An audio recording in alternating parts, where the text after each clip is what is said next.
Good evening, everyone. I'm David Gregory, moderator of Meet the Press, and welcome to the Tsongas Center at the University of Massachusetts Lowell for tonight's U.S. Senate debate, co-sponsored by the university and the Boston Herald. I am joined, of course, by the two candidates, Ms. Elizabeth Warren and Senator Scott Brown. Welcome to both of you. Thanks for being here. Just a note about the rules tonight. Basically, there are none. It's Meet the Press style. No set time limits, just what I hope is a healthy discussion of the important issues facing this country and in this race, and a chance for the two of you to debate each other and have a healthy, cordial exchange between the two of you.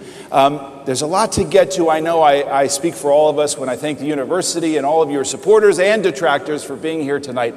So I'd like to get right to it. And I'd like to begin where it seems this campaign has been of late, and that's in the area of the personal, some personal friction and issues between the two of you. Ms. Warren, I want to start with questions about your Native American heritage. There seem to be a lot of questions about this, and I want to see if we can clear some of these things up. You've acknowledged that you listed yourself as a minority in a faculty directory in 1986. You continued to list yourself in those directories until 1995. Do you consider yourself a minority? And if not, is there any other reason then for some kind of benefit that you would list yourself in such directories? You know, I have answered this question many, many times, and it starts with the fact that from the day I was born until the day my mother died, she told me about who I am, who we are, who my brothers are, who my family is. And I have never used the information about our Native American heritage to get any advantage, not to apply to college, not to apply to law school, and not to get hired for any job. I was listed in a directory as, I listed myself as Native American. I was listed there, it's part of who I am. Do you consider yourself a minority? I consider myself as having a Native American background. That's what I said, that's what I am. Senator Brown, you have a website that's been created by your campaign that says we're getting to know the real Elizabeth Warren. And it allows people to check whether she's a hypocrite or a fake Indian. So who is the real Elizabeth Warren? She's sitting right here. Is she a liar? Is that your judgment? Well, David, you'd have to ask her who she actually is, but I think we need to reflect back and talk about what this campaign is really about, which is obviously the jobs and the economy, and there are other important things, but part of this race is also integrity and character and trustworthiness, and there's a test that you take, and I believe she's failed that test. And if you look back and see what we're talking about here, no one's questioning what her parents told her when she was younger or all the way through that time frame. But when she was asked by the Boston Herald, why is Harvard touting her as a minority, a woman of color, a Native American, she said she didn't know. And then after 5 weeks of misleading the papers and the reporters, she said, I self-reported. And she's never answered why she in fact did that. Now she's also said that as time has gone on, I can't change who I am. That's the nature of her commercials. I can't change who I am. But as we noticed throughout her life, up until she was 38 years old, she was white. And then she self-reported, as she referenced, and she changed her nationality to Native American. And then as she was being considered for recruitment by as a result of that directory, she was being recruited to Ivy League schools. At the pinnacle of her success, when she became tenured at Harvard, she then changed back to being white. So when she says she can't change who she is, she actually did it twice. Do you have any evidence at all, Senator, to suggest that Ms. Warren benefited, was hired, because she was Native American or minority? Well, I think the real issue, David, is what is she telling the people not only of Massachusetts? That's a direct question, Senator. You've suggested that she's being dishonest. So I'm wondering, do you have any evidence that suggests she got hired other than her credentials? The best way to answer that is for her to release her personnel records, which she's refused to do. I've released 32 years of my military records, and I think the fact that she has not released those records speaks volumes. Are you hiding something? No, I'm not. And you know, the question about character, I've answered the questions about how I was born, what I learned growing up, and also that I never used it for college, for law school, or to get a job. And remember, others have backed me up. The Boston Globe has interviewed 24 people on this. Charles Freed, Solicitor General of the United States, led the hire under Ronald Reagan and said in print, he's voted for Scott Brown, led the hiring committee and said we didn't even know about it until years later. But I want to say something about character, since that's the issue. You know, I think character is how you live your life. I'm the daughter of a janitor who ended up as a professor at Harvard Law School and working for the President of the United States. I am proud of the 2 children I've raised, of the husband I've had for 32 years whom I adore, and my 3 grandchildren. I have taught school, I have taught generations of students, and I hope occasionally inspired a few of them. And I have worked hard for 30 years to make the legal system just a little bit fairer for people. I think that's a good test of character. Do you have any regrets about how you've handled this over time? Have you muddied this issue or muddled the issue in the course of this campaign? You know, I wish I had been faster in answering the question, but the truth is the truth. I believe my mother, and I can't imagine what kind of test of character it would be to say that my mother lied to me from the day I was born until the day she died. Senator, bottom line, is this disqualifying? No, no, of course not. Listen, there's no question that she's a qualified academic. She's a good teacher. And as a matter of fact, do you doubt in any way her credentials as a scholar that would have led her to be hired by some of the most important universities in the country? No, I don't. But I do question the fact that she misled the voters for over 5 weeks, saying she had no idea how Harvard came to know that she was a Native American. And she in fact, was the person who self-reported. And once again, no one's questioning about what our parents tell us as we grow up. But as you get older, she has an affirmative obligation to check when you're making a disclosure such as that, when you're actually looking at taking something that is really meant for somebody who has been truly disadvantaged by years of discrimination, I think it's something you really need to double check on. All right, final point on this. Go ahead, Ms. I just Warren. think on this point that Senator Brown is now raising, you're just wrong. I misheard a question at a very noisy press conference. I came back, I answered it when I understood it, and that's it. To try to turn this into something bigger is just wrong. Let me ask you, Senator Brown, because a question about your own credibility has been raised. This got some attention back in June on a radio program.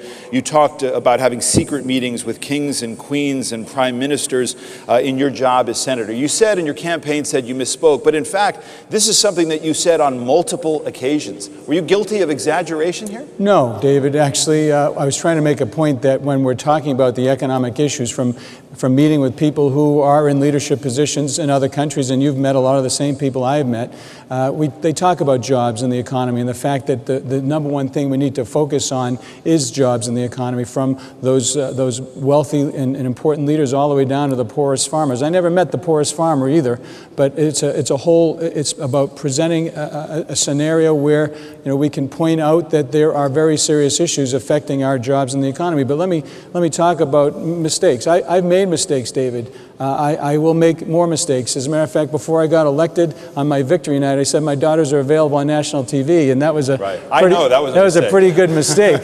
And I'm still paying for that one. But the difference between when I make a mistake, I correct it. I immediately corrected it.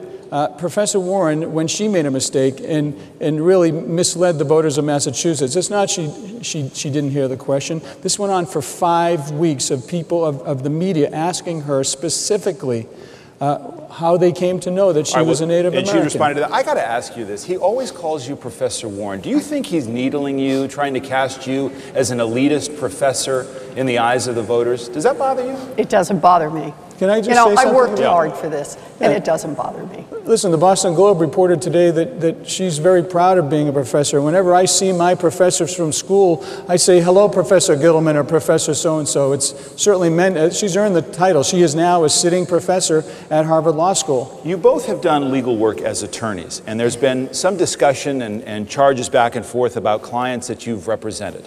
You have released a list of those clients that have come up. Senator Brown, to my knowledge, you have not. I did, actually. I released it about a week ago. I'm a real estate attorney representing small banks out of a home office. So, yeah, I did that last week. So, as far as I'm aware, in terms of the lawyers that I know, and I know quite a few, legal work entails becoming an advocate for clients, not necessarily an advocate for a particular policy position.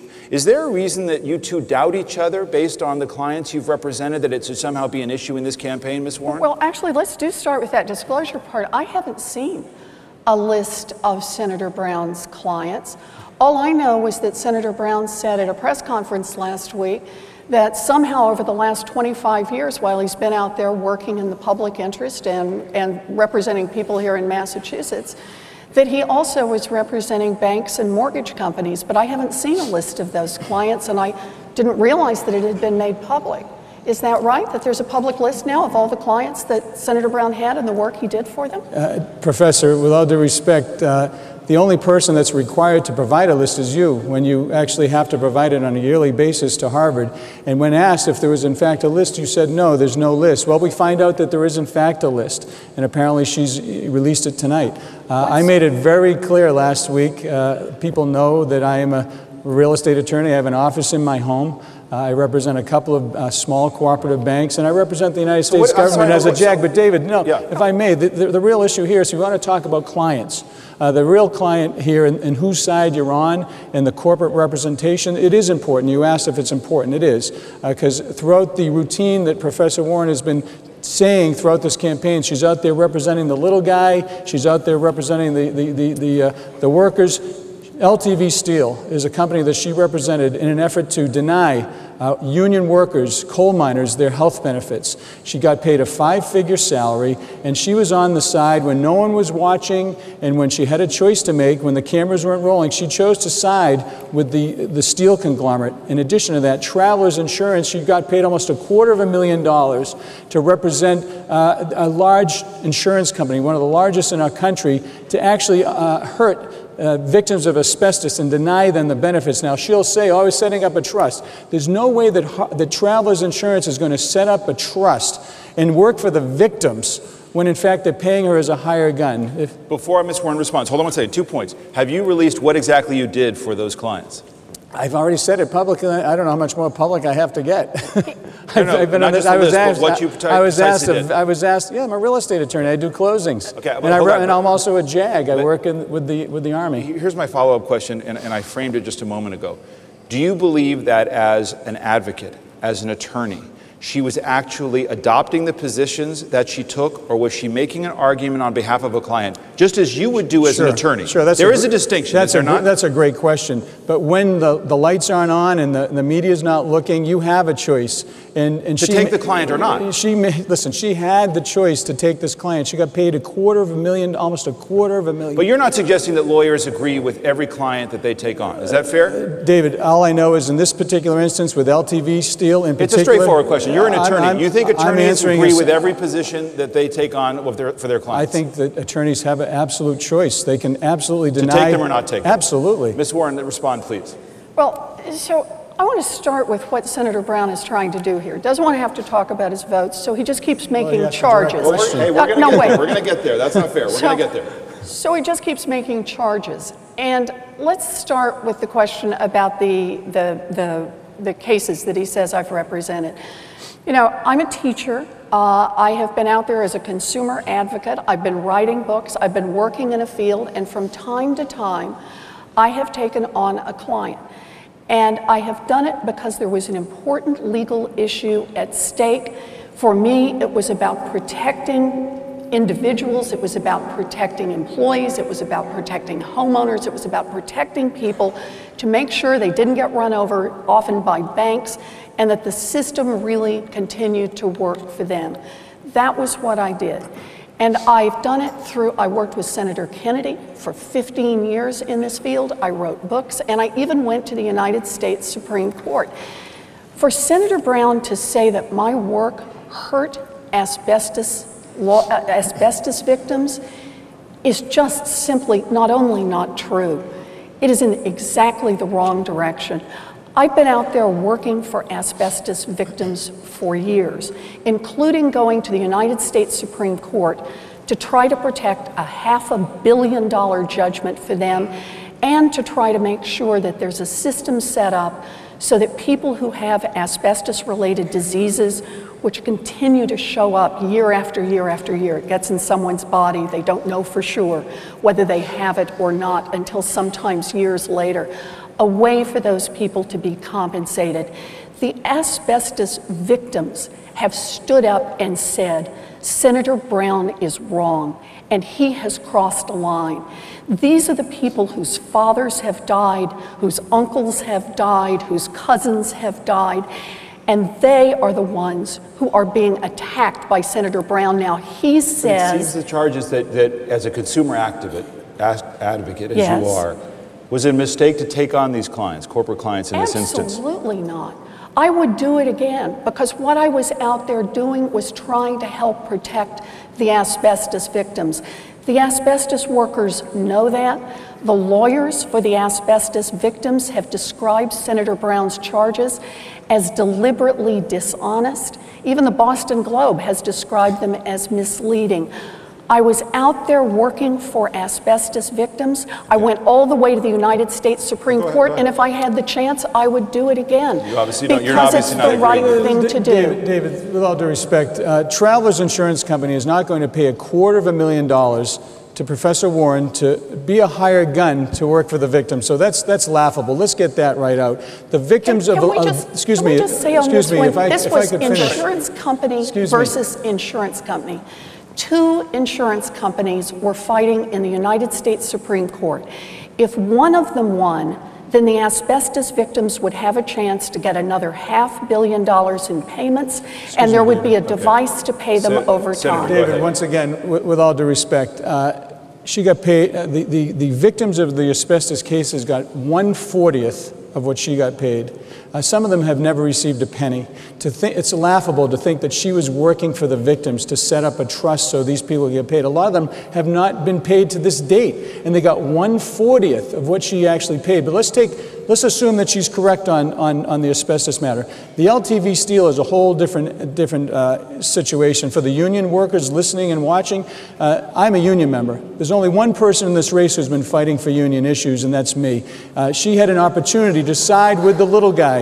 She had an opportunity to side with the little guy and actually work. And once again, when the lights weren't shining and the people weren't watching, she made a choice to side with the large conglomerate and actually got paid another 5-figure salary to deny the health care benefits for people who negotiated those settlements. Go ahead, final point on this. So Senator Brown, once again, is just making things up.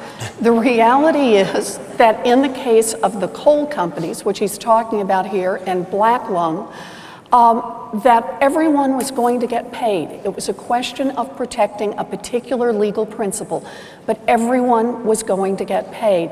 And let's be clear, Senator Brown is the one who is not working with the unions. The unions have endorsed me. The asbestos workers said I was on their side, not Senator Brown.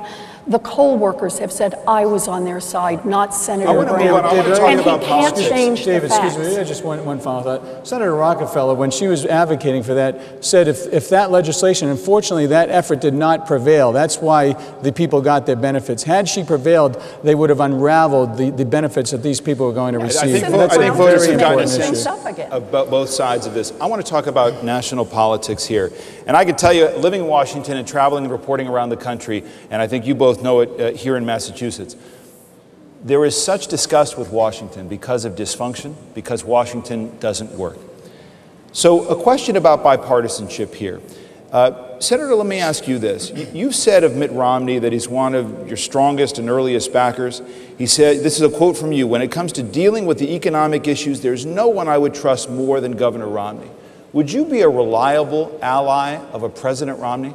Well, David, I think you pointed out in your initial comment about the dysfunctionality of Washington. I'll tell you, when I went down there, I thought it was dysfunctional, and when I got there, it was even worse. And it still is, and you see it every day. And that's why I have taken great pride, and I'm speaking to the independent voters of Massachusetts and being that independent voice. I vote about 50% with my party and about 50% with the Democratic Party, and that's a lot different than what Professor Warren would do to be in lockstep.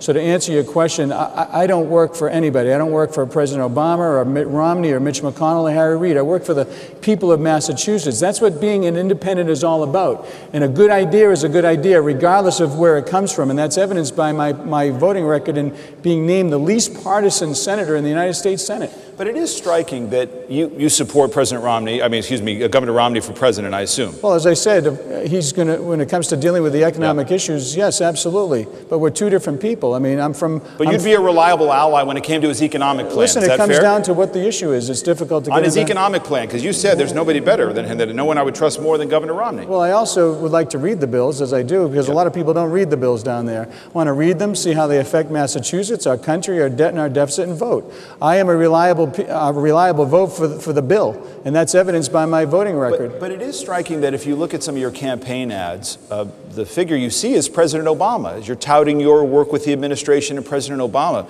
We couldn't find any instance with you with Governor Romney. You haven't made any campaign appearances with him, and there is an appearance, Senator, that you are distancing yourself from Governor Romney to appeal to voters here, specifically in Massachusetts, where being too close to him may be a problem. Well, once again, I am, as you know, I am the second most bipartisan senator in the United States Senate. I take great pride in that independence, and I was honored to stand with the President in the White House when we passed the insider trading bill to prohibit members of Congress from doing insider trading. I was also proud to stand with him when we did the Hire a Hero Veterans bill. Of course I'm going to be proud to stand with the President. He is our President, and when he does something well, I praise him. You're not distancing yourself from Governor Romney. Listen, he's out campaigning all over the country. I mean, I'm here in Massachusetts. I'm running in Massachusetts, and while I said he would handle the economic issues well, we certainly need to start focusing on those economic issues, because as you know, we're in a $16 trillion national debt. Okay. We have runaway deficits each and every year. We need to have good people down there to focus on a bipartisan manner. We don't need rock throwers. We don't need people who are going to leave blood and teeth in the streets, as Professor Warren has said. We need people who are going to work together to find common sense solutions.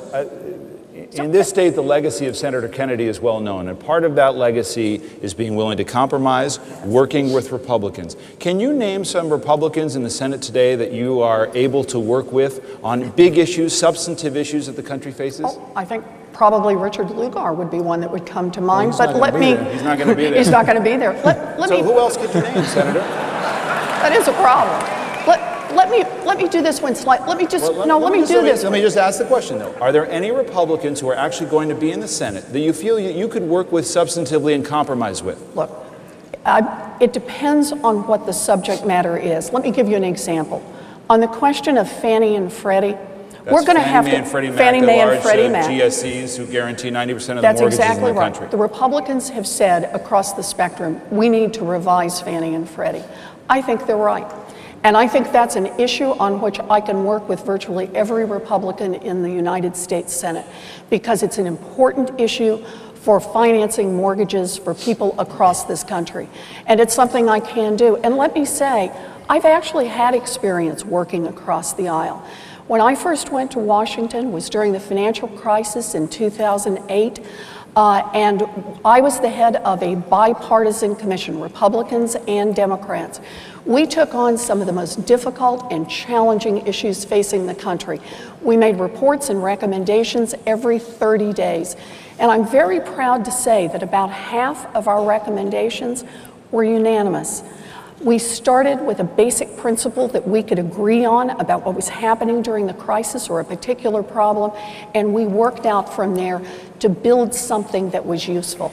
But at the end of the day, the reason I'm in this race is not about partisanship, it's about working families. I will work with anyone, Democrat, Republican, Independent, Libertarian, Vegetarian, if they will work for America's families. Senator, I think that's what it's about. You talk about bipartisanship. One of your first votes, if you are reelected, would be to cast a vote for majority leader or minority leader, depending upon how all these races turn out. Would you vote for Mitch McConnell to be the leader of the Republicans? If I could just respond. Can you just answer that question and then you go on? I'd like to respond to what you said. And just then answer that question. It's a simple yes or no question. Would you vote for McConnell or not? This is a debate, and I'd like to have a chance to respond, and then I'll answer your question. Thank you. With regard to working with somebody, With regard to working with any person on the opposite side of the aisle, she couldn't reference one person except someone who's retiring, a truly bipartisan gentleman, Senator Lugar.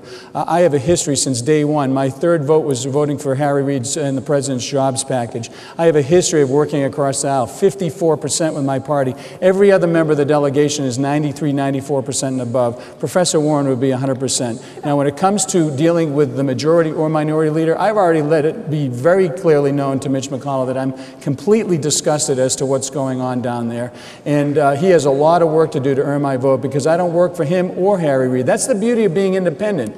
When I walk in, I can go and vote however I want. And you've seen it. You've talked about it. You have evidence of it.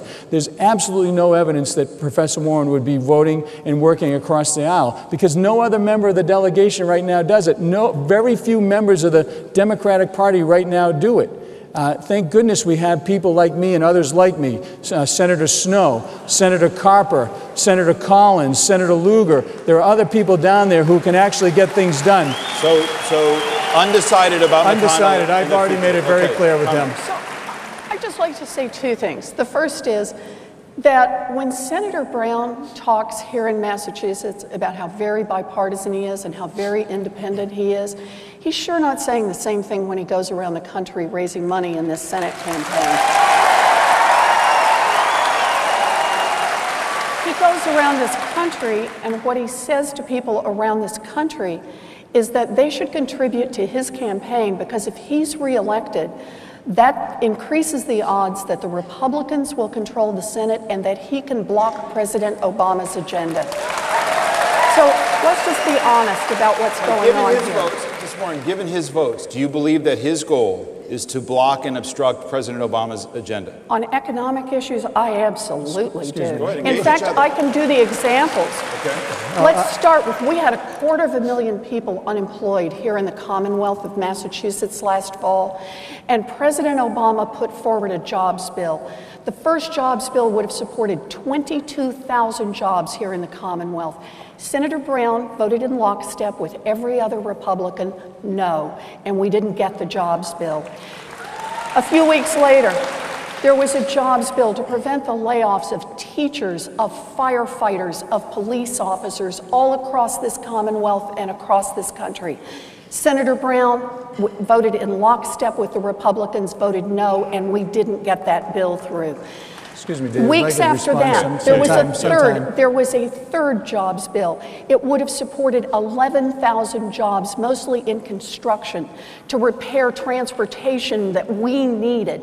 And Senator Brown voted in lockstep with all of the other Republicans. And just to put icing on the cake, he voted against unemployment insurance extensions 16 times for people who were out of work. Senator Brown has made clear where he stands.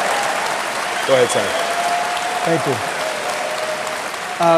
First of all, she's obviously misstating the facts. These were rejection by both Democrats and Republicans, Professor. It wasn't if you're going to comment on my record, I would at least have you refer to it. Excuse me. Excuse me. We're not interrupted. Go ahead. Excuse me. I'm not a student in your classroom. Please let me respond, okay? Thank you.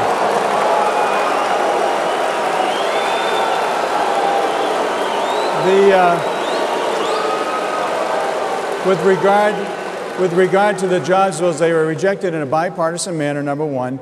They raised over $450 billion of new taxes. In addition, the unemployment benefits, there was no one that lost any unemployment benefits. Listen, my mom was on welfare. I remember that it's there as a safety net for people. But we also tried to find a way to actually pay for it. And Professor Warren would have actually voted against it because we had a compromise that the president put forth. And she said that she would not have supported that compromise by not only extending the tax policy that's been in place for 10 years, but also the unemployment benefits that we had. She would have voted against that because she wanted to raise taxes on some of the folks within that bracket. We actually did it. No one lost any benefits. No one lost any benefits. I was proud to vote for the bill. And as you know, when you're in Washington, you have to go back and forth and negotiate out a final solution of the bill. Let me extend this a little bit because there'll be more discussion about how to create jobs, which is such a crucial focus. But I also want to talk about the fiscal cliff and the debt. As you know, the Simpson-Bowles Commission which has gotten so much discussion around the country.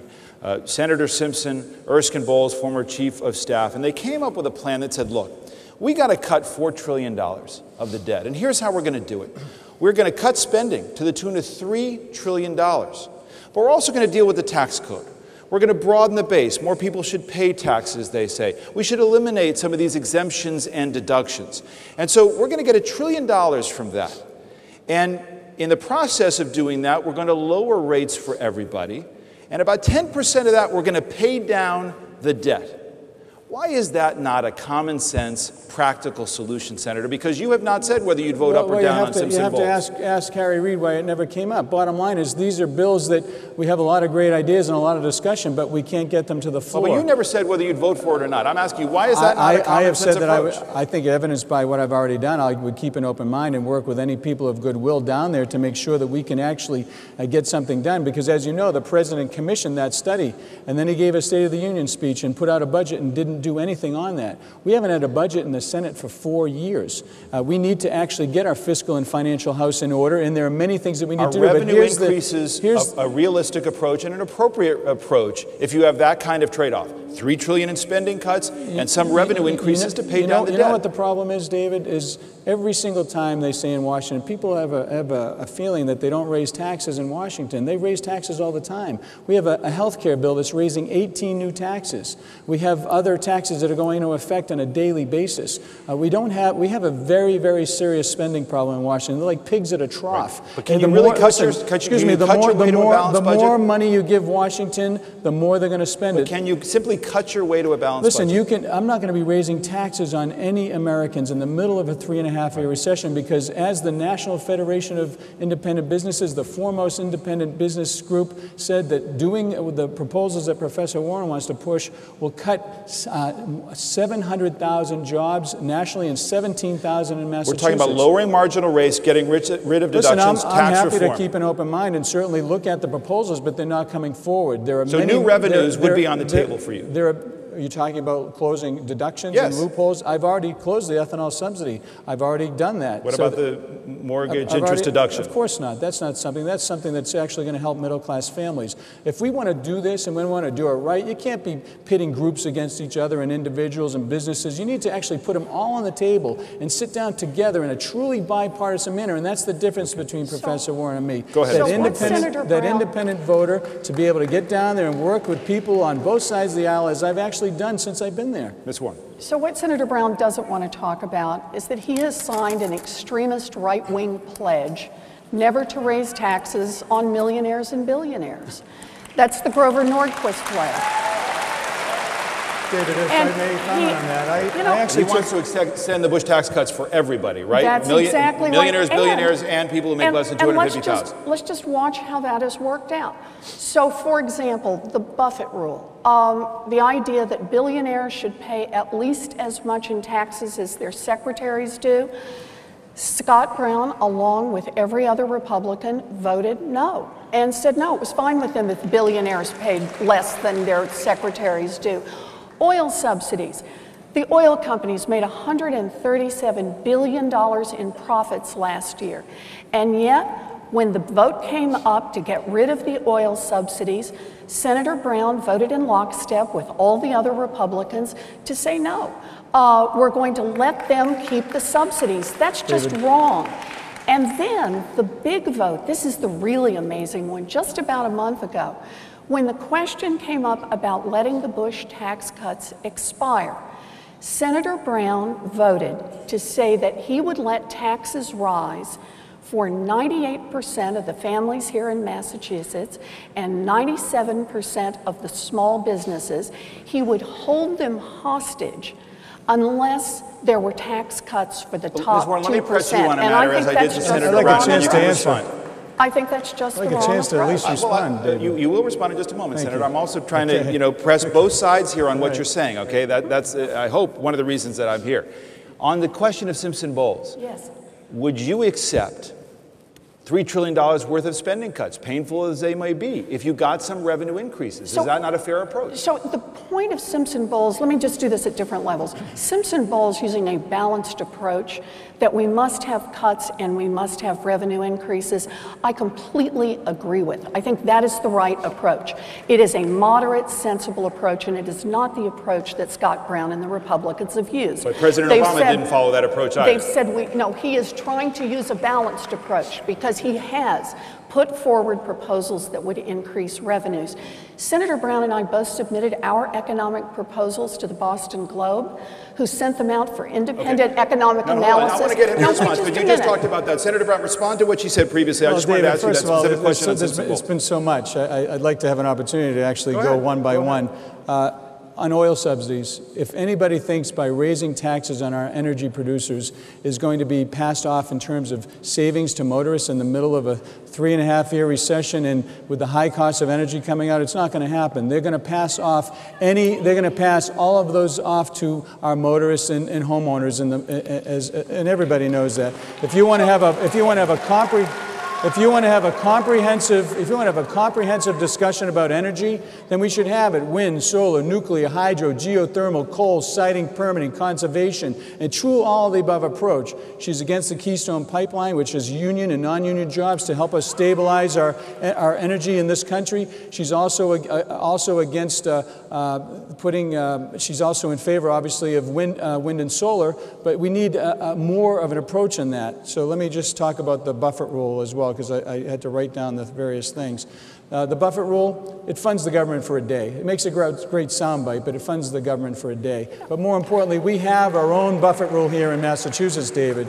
And when she's been out there telling about everybody paying higher taxes, she had a choice to pay higher taxes herself, and she chose not to do that. That's number two. Number three, all of her criticisms, every single one of her criticisms of me is that I don't want to raise taxes. That's correct. I do not want to raise taxes on any American in the middle of a 3.5-year recession when people are, when I go to businesses, they don't say, hey, Scott, by the way, please take more of my hard-earned money and bring it to Washington. They don't say that. They say we've been taxed enough, we've been regulated enough, and the only person sitting at this table who's a fiscal conservative is me. All right, let me get a break in here. We're going to come back. We're going to hear from some of the students. We'll have more of our discussion. Everybody's had a chance back and forth. We'll take a break. Be back with our debate in just a few minutes.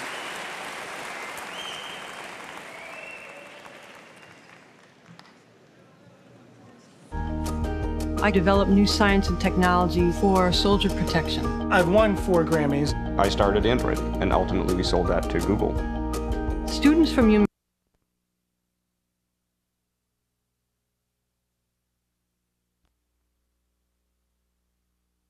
on with my experience there. I feel like that definitely applied to me. I know firsthand that these are top students, and I know they're going to succeed like I did. Welcome to the Boston Herald Newsroom, where we've moved from just a newspaper to a multi-platform news organization. I'm Jessica Heslom. We give our audience the most up-to-date and compelling news coverage, from our groundbreaking online videos to our comprehensive website and print edition. We've won national recognition from the museum, and editor and publisher featured us among the newspapers that do it right. As a result, more people are checking out Herald content than ever before, so thank you, and be sure to check us out at bostonherald.com. Because no one could have predicted this. Rebound, score! Riverhawks win! Because this car never runs out of gas. Because you won't believe what you just saw. Because a blue-collar city deserves a blue-collar captain. Because a sold-out crowd can't be wrong. Because October can't come soon enough. 2012-2013 season tickets are on sale now. Debates are pure democracy. The Boston Herald is proud of its tradition of hosting historic political debates. I'm Pat Purcell, publisher of the Boston Herald. It all started here at Faneuil Hall in 1988 with the first Democratic presidential candidates debate. 6 years later, who can forget? My opponent is multiple choice. From Ted Kennedy and Mitt Romney. I've held that view consistently. To Mitt Romney and Shannon O'Brien, to Deval Patrick and Charlie Baker. It's been a great run. It's not over yet. Let's get back to tonight's debate.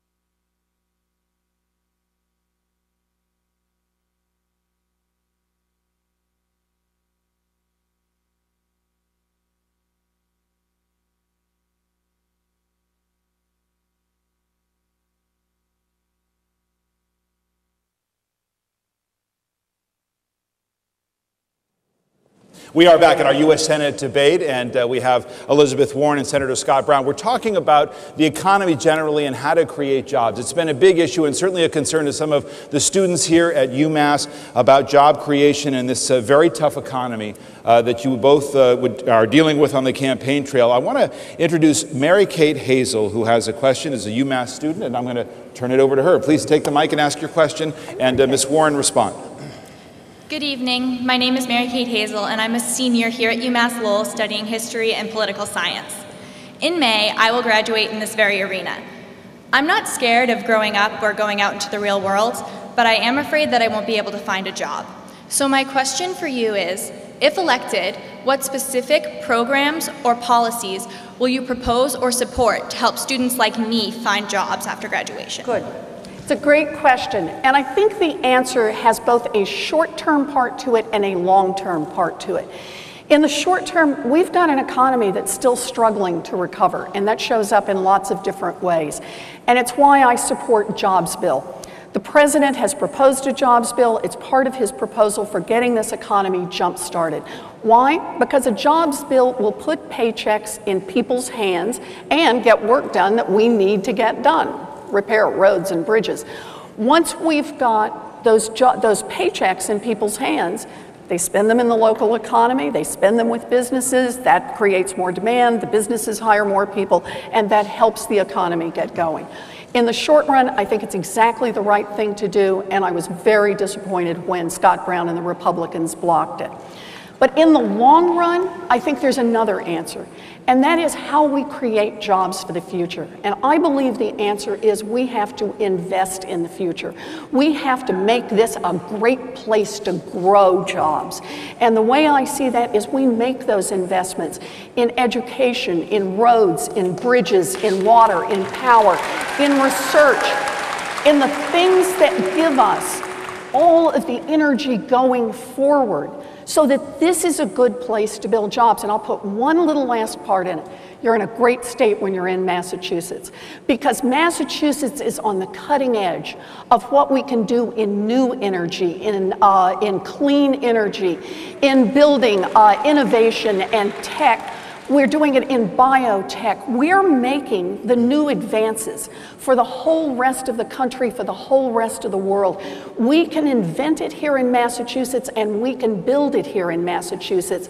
But to do that, we need a good federal partner, someone in Washington who will be there to fight for us and to invest in us. Senator Brown, same question.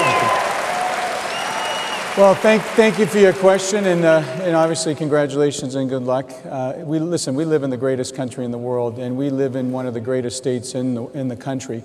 Massachusetts is an innovative state. We have high-tech biopharma, and the challenges that they're facing as I travel all around Massachusetts is the lack of regulatory and tax certainty. People are concerned. They don't know what's next. They don't know what the tax policy is going to be. They don't know what new regulations are going to be imposed on them. And as a result, there's less people hiring and even looking to hire.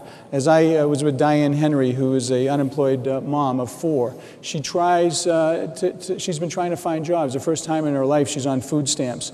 And one of the challenges that she has found as she travels around looking for jobs is that the people are scared to hire. And it's the tax policies that are being pushed. They're a real factor. As you know, and don't take it from me, take it from the National Federation of Independent Businesses, the U.S. Chamber of Commerce.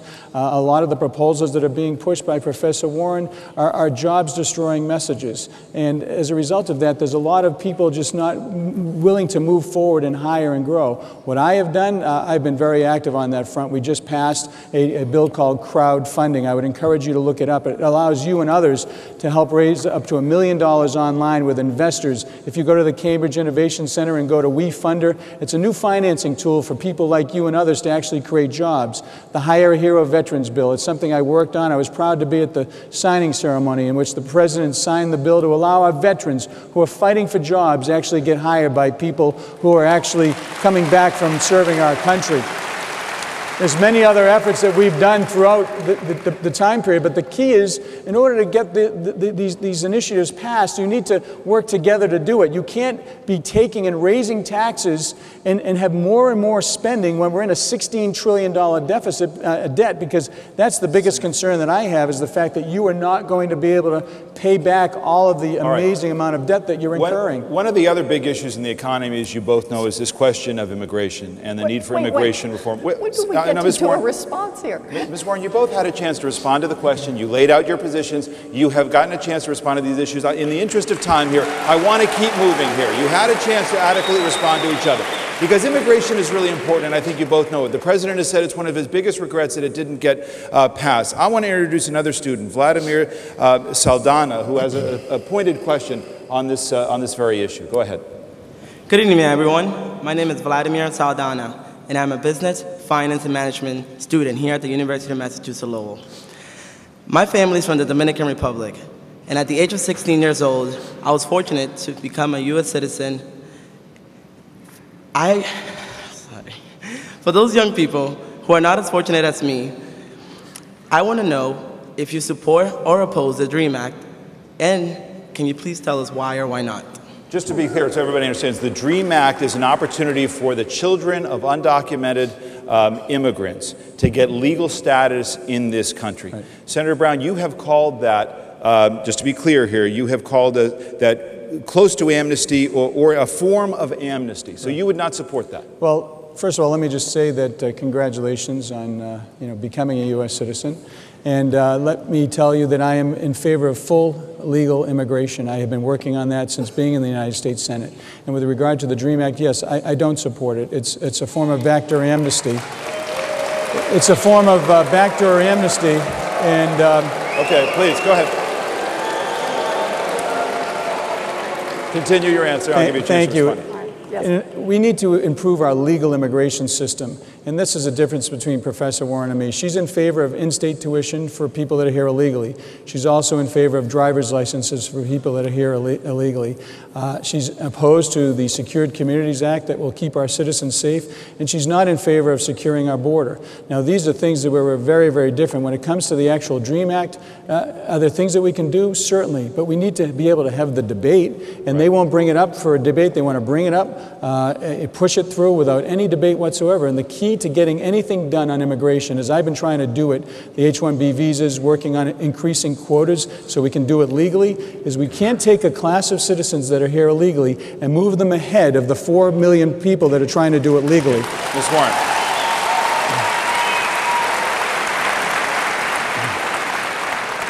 Senator Brown is right. This is a big difference between the two of us. He voted against the DREAM Act. I would strongly support the DREAM Act. I believe in it. I also believe we need comprehensive immigration reform. I think that means following the law, but we need to do comprehensive immigration reform, comprehensive visa reform as part of that. We need to follow the law, we need to enforce our borders, but we need to do immigration reform, and it needs to happen now. We can't keep putting this off. It isn't right. We have about 5 minutes left. I want to move through some issues as quickly as we can because I'd at least like you on the record on some of these things. I think they're important. I want to touch on foreign policy. The war in Afghanistan is drawing to a close as the withdrawal plans have been laid out for U.S. troops to return home. Ms. Warren, I'll start with you. What is an acceptable outcome to the war in Afghanistan, and what is the United States' responsibility to achieve that outcome even after U.S. troops return? You know, I think that we have always had difficulty with describing that, and as a result, I think we need to get our troops out of Afghanistan as quickly as we can, consistent with their safety. Before the president's own timeline? Yes. So you would bring them home before 2014? I think it is time to bring our troops home and to stop spending $2 billion a week in Afghanistan. We need that money. If the government fails and becomes another failed state, the United States doesn't have a responsibility any longer? You know, the problem is we can't stay and rebuild Afghanistan forever. We cannot do that. And so having unrealistic goals and spending more money is the wrong approach. I just want to say on this, All three of my brothers served in the military. Our service members are incredible. They will do anything we ask of them. They work hard, they are resourceful, but that means we owe them an obligation to put them out in harm's way when we have clear goals in mind, when it's clear what we're going to do, how we're going to accomplish it, and how we're going to get I want out. to try to get to a few issues. Senator. Thank you, David. As you know, I'm a colonel still serving in the National Guard for 32 years. I'm a ranking member. I'm a ranking member on Armed Services and Homeland Security and Veterans Committee. Take those roles very seriously. I've been to Afghanistan as a senator, and I've been there as a soldier, and I supported the president's surge, and I supported his timetable for withdrawal. I didn't agree with the date because I think it shows our hand, but our goal is there to make sure that the Taliban and Al-Qaeda do not once again join forces and then export terrorism around the region and the world and potentially move on Pakistan that has nuclear weapons. So I respectfully disagree. I will rely on the generals on the ground and our commander-in-chief as to when he wants to bring our troops home. Would you recommit forces if it became a failed state, if Al-Qaeda returned, if the Taliban came back to power? Listen, I hope that doesn't happen. It's very difficult to get into hypotheticals. I would rely on the guidance from the president and his generals with hope that he would come to Congress to let us know what his plans are, and then I would make a decision. A couple of others in our lightning round here. Who's your model Supreme Court justice? Let me see here. That's a great question. I think Justice Scalia is a very good judge. Justice Kennedy. Justice Kennedy is obviously very good, and Justice Roberts. Justice Sotomayor. I think they're very qualified people there who actually do a very good job. Scalia and Sotomayor don't exactly. Well, you know what? That's the beauty of being an independent, David. Okay. You can actually. If you had to pick one, Listen, I don't need to pick one. We have plenty of justices up there, and I'm proud of the ones we have. Ms. Warren, who would be your model Supreme Court justice? Well, I think it would probably be Elena Kagan. All right. Let me ask you, Ms. Warren. I wonder why you think that Massachusetts has never elected a female senator or governor. I don't know. No idea? Does it trouble you?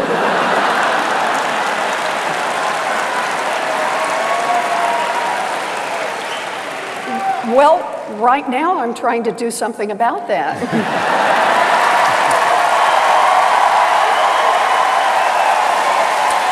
Senator Brown, do you think that the senior senator from the state, John Kerry, would be a good Secretary of State? Yeah. You do? I've already told him that quite a few times. I think that he has a very good knowledge of world affairs. He's a real leader on that issue, and I look to his guidance when we were doing the START Treaty and when we're dealing with foreign issues. Yes, I think he would. Let me ask you, I've got 2 minutes and I want to do 2 very important questions, so I'll beg your indulgence. This has been a hard-fought race. Can you each say something that you admire about the other, Ms. Warren? I think that Senator Brown has a lovely family, and he does. And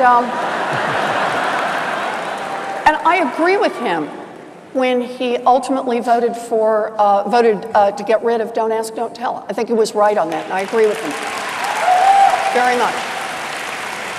Senator Brown? Certainly, she's a very hardworking, accomplished professor, and she's certainly very qualified.